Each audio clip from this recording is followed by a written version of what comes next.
V Nemčiji se je pojavil tale plakat, ki se sprašuje v zvezi z bodočnostjo in nakazuje na to, da veliko otrok pomeni slabo za celo zemljo in za klimo.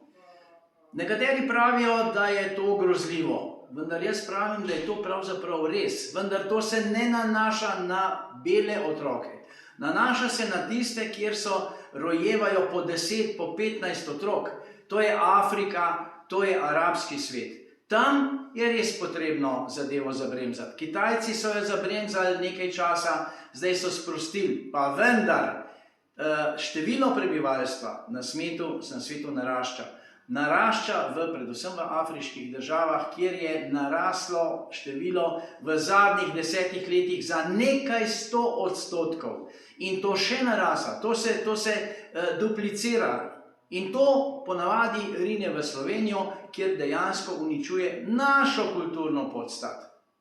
Človek se vpraša, morda pa ima ta pravzaprav državna akcija v Nemčiji temelje v pravem razmisleku in v pravem izhodišču. Ampak jaz sem rekel, to ne v Evropi, Afrika, predvsem tam.